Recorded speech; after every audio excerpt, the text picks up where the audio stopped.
Hello, my name is Miwa, and today I'll be talking about the mucus layer of the stomach. Before actually getting into the topic, let me explain how the highlights in my slides work. Red highlights are for terminologies that you must know for the exam. Orange is for the terms recommended to know for ace in the exam, though not essential. And green is for terms that you do not need to memorize, but just good to keep in mind. Now, let's start with the basics. What is a mucus layer? It's another name for mucosa. The mucosa consists of epithelium and the lamina propria, which is loose connective tissue. In the GIT, the muscularis mucosae, a thin layer of smooth muscle, usually joins the mucosa.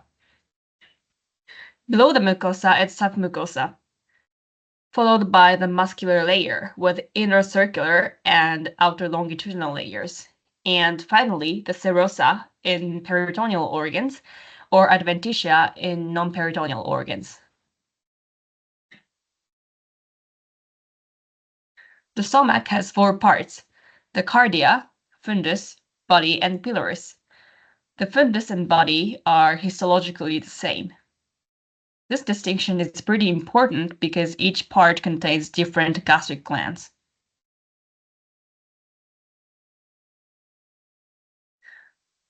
Let's take a look at the general structure of the stomach wall. The epithelium is simple columnar, which is crucial because there's a sudden transition from the esophageal epithelium, which is stratified squamous. The next layer is lamina propria, followed by the muscularis mucosae. The mucosa contains many gastric glands, which I'll discuss in detail shortly. Then we have the submucosa, and after that, the muscularis with the inner oblique, middle circular, and outer longitudinal layers. This order is pretty important for anatomy, but not very crucial for histology. Finally, there's the serosa instead of adventitia, because the stomach is a peritoneal organ. Overview of the gastric gland.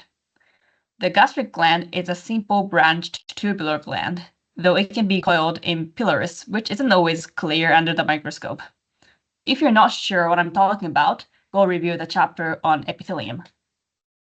The cells making up the gastric glands include surface mucous cells, which secrete alkaline mucin, which is a glycoprotein, mucous neck cells, which secrete acidic mucin, parietal cells, which secrete intrinsic factor and hydrochloric acid, sheath cells, which secrete pepsinogen and gastric lipase, and enteroendocrine cells, such as G cells and EC cells.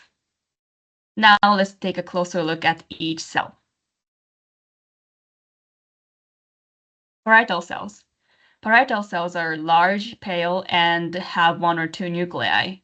They are strongly acidophilic due to numerous mitochondria. These cells produce hydrochloric acid and intrinsic factor.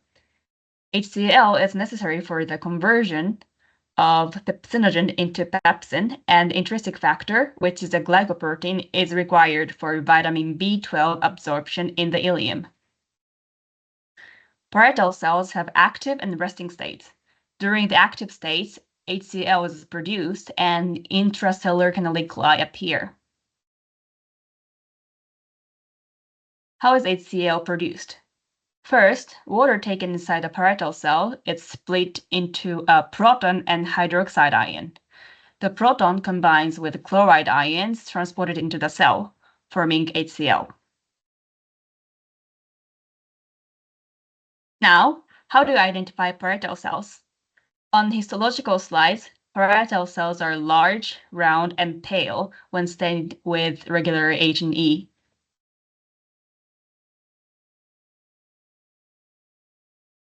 Enteroendocrine cells.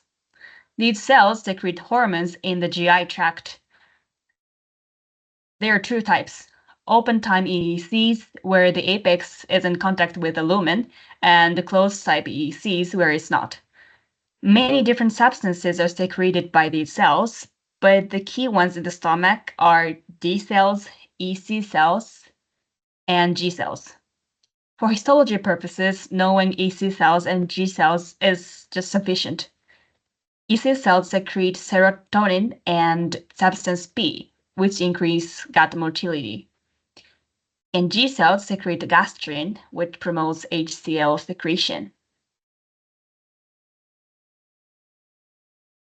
Now, how do you identify different gastric parts and slides? First, in the cardia slide, you'll see an abrupt transition from striated squamous epithelium in the esophagus into simple columnar epithelium in the stomach.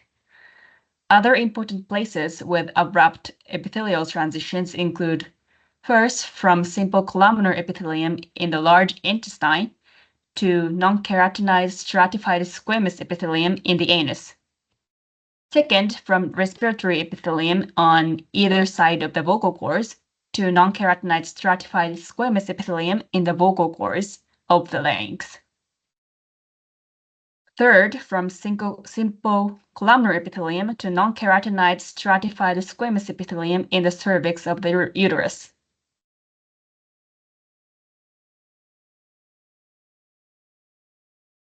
Next, in the fundus slide, you'll want to look for parietal and chief cells. The gastric glands are aligned in parallel, meaning you'll see relatively uniform shaped glands rather than some looking chopped while others appear straight.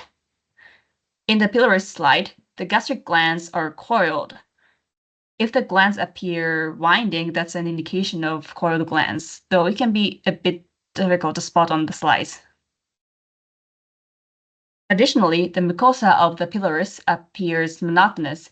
This is because there are no parietal or chief cells, and enteroendocrine cells are naturally not particularly numerous. So what remains are mainly mucus-secreting cells. The nuclei of these cells are located at the base and are similarly stained, contributing to the uniform appearance.